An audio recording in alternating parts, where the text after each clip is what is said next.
Já parou para perceber a dimensão simbólica da postura do vendedor de sapato? Todo mundo dá conselho para vendedor de sapatos. Doida. Aí é doida. Às vezes, Normal, de forma um tanto normal. bizarra, em vídeos do TikTok. Ou em vídeos motivacionais, utilizados em treinamentos pelo RH, e que estão salvando as agências de marketing da falência.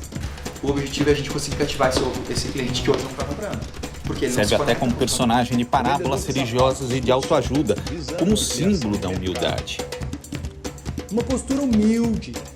Reels no Instagram, memes no WhatsApp, até mesmo de stand-up funcional.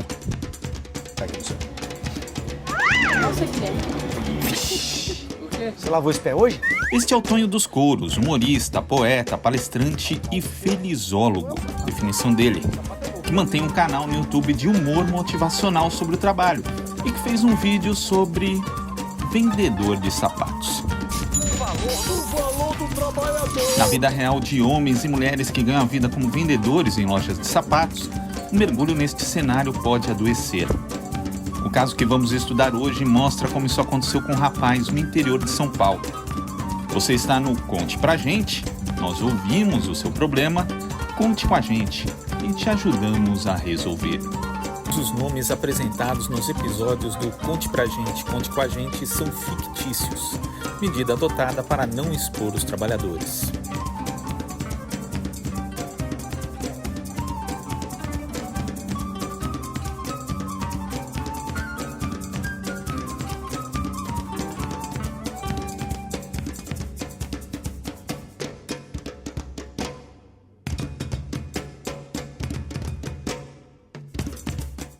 E nós vamos começar com o caso de hoje.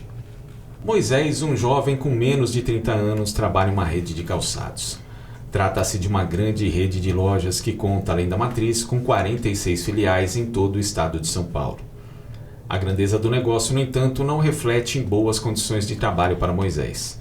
Em geral, seu salário, quando consegue atingir a meta de vendas mais baixa estabelecida pela empresa, não fica muito distante do piso salarial dos comerciários, que em 2017 era de aproximados R$ 1.100 na cidade do interior onde ele trabalhava. Sua jornada começa na prática meia hora antes do horário oficial, já que ele precisa dispor os produtos da loja de forma que atraia os consumidores e também possibilite a chamada venda de produto agregado, o que aumenta a sua pontuação para que alcance uma das 3 metas estipuladas pela empresa. Produto agregado é quando o vendedor consegue que o cliente, além da compra original, leve ainda outra mercadoria por sugestão feita na hora. Além da pressão por ter que atingir a primeira meta, que é um valor mínimo mensal exigido, Moisés fica sob controle rígido do gerente, que fica circulando pela loja e quando há algum problema chama os trabalhadores pelo microfone para que compareçam em determinado setor. Todos já sabem que lá serão repreendidos.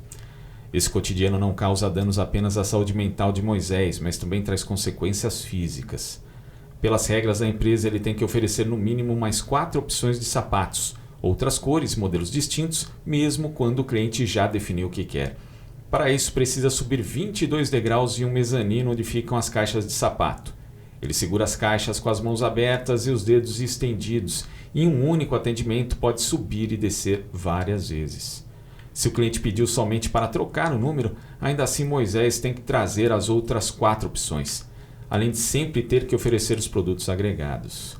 Em média, sobe de 12 a 20 vezes por dia, ou seja, entre 264 e 440 degraus. Lembrando, com 5 caixas, os dedos estendidos e os braços suportando o peso.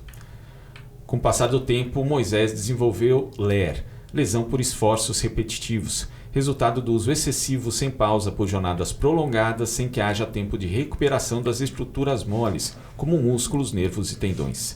Ocorre principalmente em mãos, punhos, antebraços e braços. No caso dele, a doença diagnosticada foi síndrome de De Quervain, relacionada ao uso excessivo da mão e do punho em posição de agressão às estruturas do punho. Os sintomas são de dor, choque e inchaço. Com o avanço das dores, Moisés não conseguia mais carregar tantas caixas de sapato, em especial as botas, caixas maiores e mais pesadas, produtos de grande consumo, e não conseguia mais atingir as metas de antes. Sentia-se muito deprimido e somente pensava em morrer, segundo ele mesmo contou. As metas de produção não representavam apenas a intensificação do trabalho, mas também são uma avaliação do desempenho do trabalhador na loja. Moisés não atingia as metas e passou a se sentir ainda mais deprimido. Além da síndrome de Dequevin, o trabalhador desenvolveu também uma depressão profunda.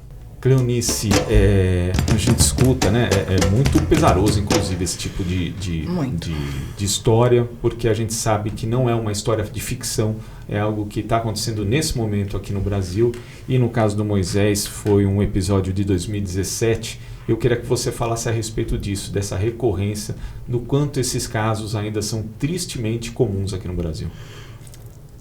Infelizmente, passaram-se 7 anos e isso não só continua acontecendo, como potencializou ainda mais. Ainda nós temos muitas reclamações, muitas denúncias no sindicato, que é da categoria, que é do comércio, e isso não só na cidade do interior, mas na cidade de São Paulo, em todas as cidades, porque é uma prática das empresas. E muitas vezes aquela pessoa que está vendendo, que está lá fazendo com que a pessoa suba e desça várias vezes, não leva nenhum par de sapato.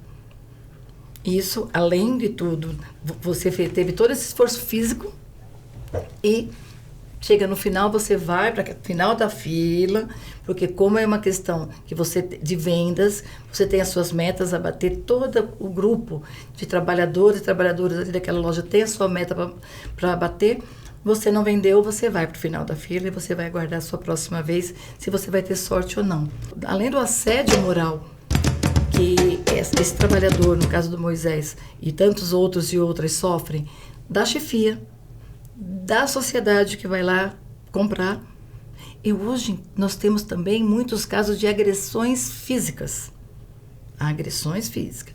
O cliente não está satisfeito com que a resposta que você deu e agride. Recentemente nós tivemos um caso que uma cliente pegou no cabelo da vendedora e só soltou quando a polícia chegou. Porém, o que houve? A empresa não acolheu essa denúncia como agressão, como acidente de trabalho, doença do trabalho. A Alea, ela é um problema de saúde pública, né? Desde os anos 80, ela vem se perpetuando como uma doença profissional altamente incapacitante, né? Que prejudica não só o trabalho, mas a vida pessoal, porque você tem que conviver com a dor, né? A dor é uma dor constante, né? Então, a doença, a depressão ou as questões que afetam o emocional das pessoas acaba sendo uma consequência, né? Muitas vezes um sintoma, né, também da doença. Na fase inicial, você pode até perceber isso como um sintoma.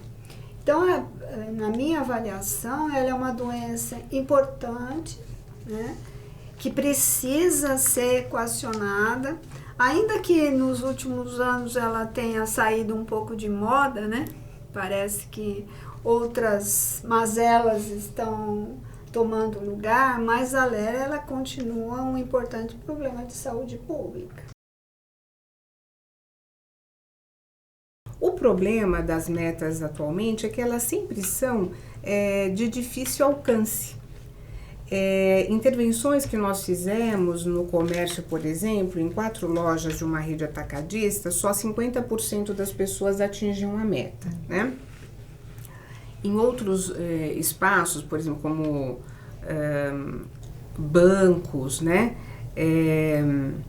A gente, por exemplo, tinha 17% que conseguia a meta, ou no telemarketing também, 17% que conseguia sempre, né? Tinha outros que conseguiam às vezes. Então, veja, se eu desse uma aula que só 17% dos alunos conseguissem compreender, eu diria que eu teria sido uma má professora, né? E as metas são feitas para as pessoas não alcançarem. Além do que, não há um reconhecimento do esforço implementado para conseguir a meta. Eu lembro do depoimento de um vendedor, que ele dizia assim, a meta era 150 mil por mês. Eu vendi 149 mil. eu sou tratado como quem vendeu 60, 50, 80. Muitas das vezes, na maioria das vezes, ela é inflada, né? Ela é acima do possível, então a pessoa acha que atingiu 80% tá péssimo. O empregador tá feliz, que ele já nem esperava que chegasse nos 80%, mas ele vai continuar mantendo o discurso, olha, precisa melhorar, né? Então, veja, o trabalho, ele assume um aspecto identitário, né? Quem eu sou aquilo que eu faço. Então, o trabalho, ele vem acoplado como se fosse um selo, uma carteira de identidade, né? E aquilo que você produz, como você é pago, como você é reconhecido, é o que você é, né? Na escola são as suas notas, no trabalho é o que você alcança. Se você não alcança, você se identifica com nada, né? Então você vai sofrendo um esvaziamento da sua potência. E a pessoa, quando chegava ao Sereste, por 10 anos eu fui psicóloga de um Sereste, né? Então, quando ela chegava ao Sereste, ela achava que ela era culpada, que ela que não estava conseguindo. Então, isso é uma dose de frustração diária, ou pensa você, alguém olhar para você e falar, você não consegue. Você não consegue. Sendo que, por exemplo, essa primeira rede de lojas que a gente fez uma intervenção, eles diziam assim, 3 meses sem bater a meta, você tá fora. Uhum. Então, ameaça do desemprego, né? E a meta, ela também traz um outro aspecto do ponto de vista emocional, que é a incerteza, a instabilidade. Os boletos são certos, as contas são certas todo mês, mas você não sabe se você vai conseguir. Então, viver na incerteza, sabe? Eu faço, né? Eu não sei se eu vou comer, eu almoço, não sei se eu vou jantar. Isso é extremamente desestabilizante para o equilíbrio mental. Bom, isso vem muito do patronal, né? O patronal, as empresas lá que fazem lá os seus balanços. Então, o que acontece? A loja, nós estamos em março, em mês de fevereiro, vendeu X valor. Tem tem empresas que é uma meta só, outras 2, 3, aí varia de segmento para segmento e até mesmo no comércio, tem vários segmentos só do comércio. Então, o grupo de trabalhadores e trabalhadoras bateu aquela meta. Poxa, o que seria bacana, né? O próximo mês ser a mesma meta. E eu vou melhorar até a minha atuação no que eu fiz no mês passado para conseguir a meta novamente. Mas não. Se a empresa vendeu 1.000, no próximo mês ela quer que venda 1.500. Eles até mexem no seu percentual de meta. Eles diminuem a sua meta para que você tenha o mesmo salário. Você vai ganhar o mesmo salário porque a meta aumentou. Se de 1.000 eu tinha 10%, então eu tinha 100. Então, se eu vou ter que vender 1.500 no próximo mês, 10% vai me dar... Não, eles diminuem o percentual e você vai ter praticamente a mesma meta. Só com mais dificuldade para você poder bater essa meta.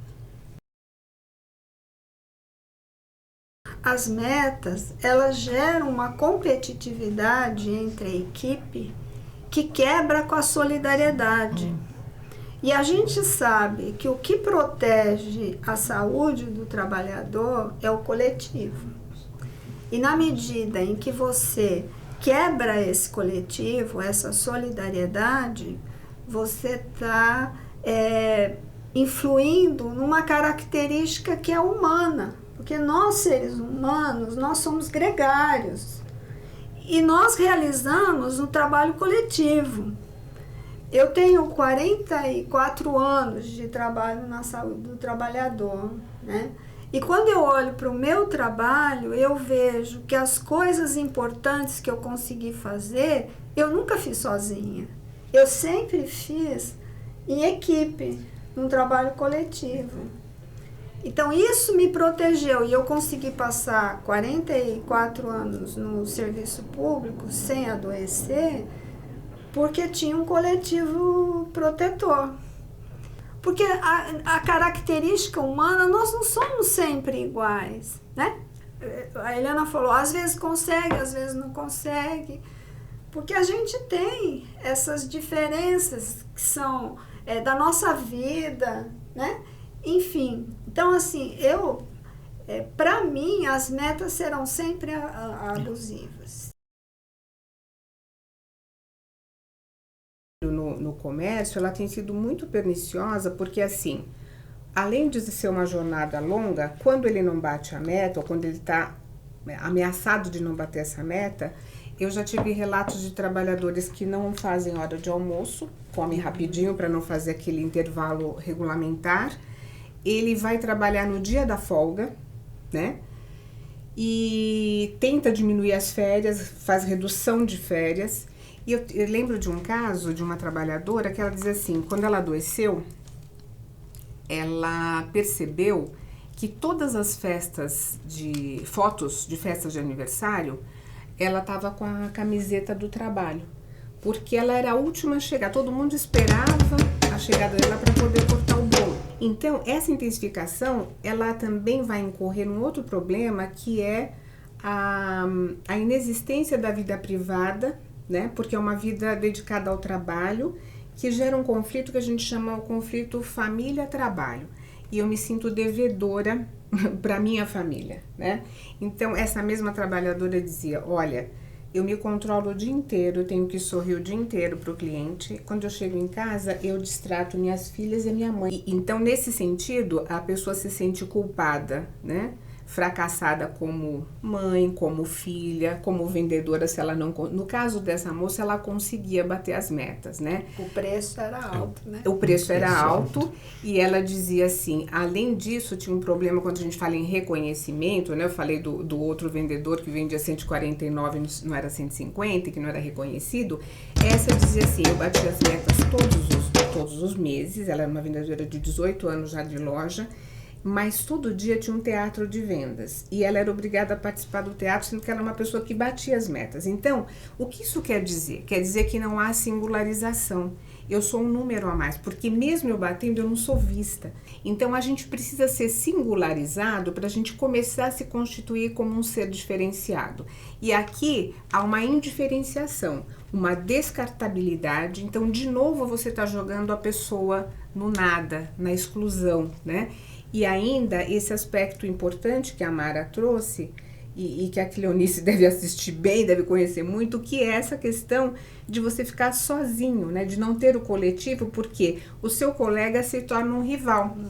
Né? Isso que a Mara disse que é tão saudável, que é você ter uma equipe, às vezes poder se apoiar na equipe, né? Essa solidão, essa falta de ter com quem contar, ela é um adicional, um agravamento do quadro, na aceleração do quadro de adoecimento. E muitas empresas, nós somos um grupo aqui de 4, tem a meta da empresa. Se eu não bater a meta, ninguém vai receber o tal do PLR, que eles falam muito, né? Que você... isso existe no comércio também? Isso, PLR, pô, demais. E o trabalhador vai ser responsabilizado pelo resto da equipe se ele não alcança a meta. Exatamente. Então, a empresa tem a meta para poder, lá no acordo coletivo que os sindicatos fazem, para pagar um percentual do PLR. Mas a Cleonice faltou. Então, a Cleonice não tem direito. A Cleonice não bateu a meta. Então, não tem PLR para ninguém. Então, eu vou ser hostilizada, eu vou ser colocada no último da fila, eu vou levar apelido, vou levar castigo. Por mais que hoje tenha muitos sindicatos que atuam e atuam muito contra isso, as pessoas estão adoecendo, morrendo e se matando, tirando sua vida por consequência do trabalho. Hoje, o trabalhador não conta mais, né, com aquela equipe multidisciplinar que os serviços tinham, que procurava, então, equacionar, né, não só as questões de incapacidade física, mas os outros aspectos que interagem nesse possível retorno ao trabalho, né? Como lidar com a família, como, né, legitimar essas questões perante a família, que era um sofrimento à parte, né, porque a família de início também não acredita, né, porque a família vê que existe uma incapacidade e muitas vezes olha da mesma forma como o perito olha, né, não tem... Se a gente for... A dor é invisível, A né? dor é invisível, né? Eu vejo os trabalhadores hoje extremamente desassistido das políticas públicas, né? E acho que o sindicato, ele tem hoje esse papel, né, até solitário, né, porque como ele não tem muita parceria com os serviços públicos para equacionamento dessas questões, ele acaba sendo a instituição que tenta, de alguma forma, minimizar esses danos, né? Então, na minha opinião, hoje a gente tinha que fazer uma reviravolta na forma de olhar o adoecimento. Nós teríamos que trabalhar na pré-violação, né? A gente trabalha muito na denúncia, em cima dos casos, né? Nós tínhamos que antecipar.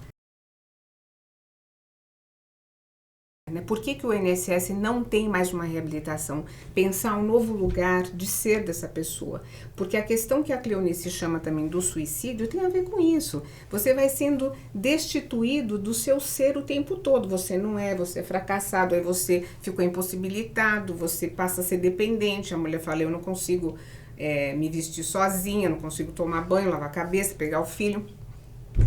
Você involui. Agora, nosso público de adoecidos no Sereste, que chega para nós no Sereste, é na idade produtiva, sabe? De 20 e poucos anos, 29 e tal, a 40 e poucos, né? Que já tem um futuro descaracterizado, né? Não tem porvir, né? Na verdade, começa a achar que tá velho, né? Tá velho, tá imprestável. E é assim que a empresa faz questão de dizer a todo momento, né? Que você agora não serve mais para nada. Performance. Então, a gente teve um suicídio dentro de uma montadora do ABC um dia depois da avaliação de desempenho. Eu acho assim que é muito importante saber, já que nós estamos aqui nos comunicando com a população, que as violências relacionadas ao trabalho, elas são precursoras dos transtornos mentais. Então, começa assim, a violência do cliente, a violência, o assédio moral, o assédio sexual, precisa ser notificado. Existe ficha no SUS para você notificar. A repetitividade vai caracterizar o assédio, né? Porque, embora haja uma convenção nova, que é a 190 da OIT, que não requer repetitividade para caracterização, ainda o Brasil não é signatário. Então, a gente está nesse pé. Por enquanto tem que ter repetitividade. Mas se você vai lá e notifica nessa semana, na semana que vem você vai lá no serviço, notifica de novo, você começa a constituir a repetitividade que é necessária para a intervenção, né, no emprego, para uma medida do sindicato, né, a poder agir coletivamente, ou para a judicialização, né, embora a judicialização geralmente seja uma coisa mais individualizada, né, todas as ações coletivas, elas são mais exitosas, então as multas são maiores, né, então isso tende a não se repetir. Então é importante mesmo, como a Cleonice enfatizou aqui hoje, né, recorrer ao sindicato, ao Sereste, ao Serviço de Violência da cidade, né, quem trabalha com violência relacionada à mulher, fazer essa ligação do trabalho, porque quando você entra para a empresa, entra junto tudo que tem na sociedade, o machismo, a homofobia, né, o racismo, então tudo está lá dentro como está lá fora, e isso precisa ser visto, porque vai se manifestar na hora da rivalização, vai usar esse aspecto que é tido culturalmente como desfavorável, seja a gordofobia, seja o que for, para atacar o colega, para diminuí-lo. Porque nós temos que trabalhar a prevenção.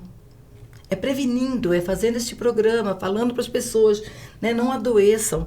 Nós temos um lema, nós temos que trabalhar sim, adoecer não e morrer jamais por conta do trabalho. Nós precisamos conscientizar as pessoas dos seus direitos. E esses números que nós temos, que é muito, são os notificados. Agora, aquelas pessoas que são invisibilizadas, minorizadas pela sociedade, que adoecem, que morrem e que não são notificadas, que as pessoas nem ficam sabendo. Trabalho informal. Totalmente um trabalho informal, não é? A sociedade, somos nós a sociedade, torno a dizer, invisibiliza algumas categorias. E é o que nós temos que passar para a sociedade. Peça ajuda, busque ajuda, Busque instituições que possam te ajudar, mas também a pessoa que está do seu lado. Né? E as pessoas que estão do seu lado também aprenderam a ter os sinais, ver os sinais que estão acontecendo na outra pessoa que está do seu lado. Principalmente da saúde mental, que tem levado a tantas pessoas a buscarem a solução que acham que é tirar a sua própria vida.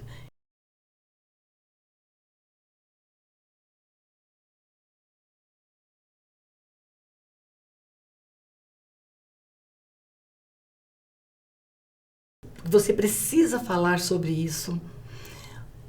Os RHs das empresas deve ser um canal onde você vai recorrer. Deve ser, tá bom? Mas todo mundo tem medo de ir lá falar no RH porque, peraí.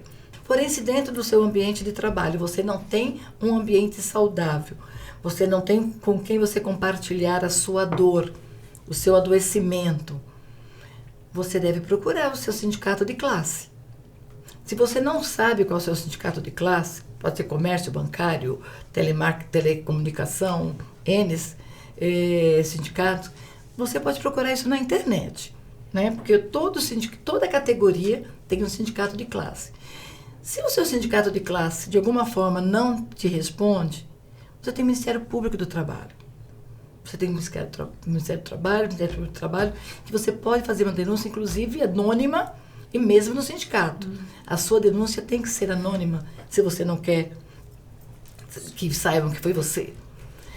Pode ser uma denúncia individual, pode ser uma denúncia coletiva, mas procure os centros de referência. Eu queria realmente falar dessa parte da Política Nacional de Saúde do Trabalhador, porque ela é uma jabuticaba nossa, vamos dizer assim, né? Não é todo o sistema único, a gente se inspirou no sistema do Reino Unido, mas lá não tem um programa de saúde do trabalhador. Então, essa política nacional, ela realmente prevê, né, uma equipe que vai defender o trabalhador, porque como a Cleonice falou, o RH, o médico da empresa, o SESMIT, ele está lá para trabalhar para a empresa, né, para fazer de um tudo para o trabalhador voltar para o posto de trabalho. Então, muitas vezes ele não vai ver o lado do trabalhador, porque o trabalhador não está aguentando mais. Os centros de referência de saúde do trabalhador também é um espaço importante, né? Aliás, o mote aí, conte pra gente, conte com a gente, foi o mote dos Serestes nos anos 2000, né? Quando foi criado a Renast.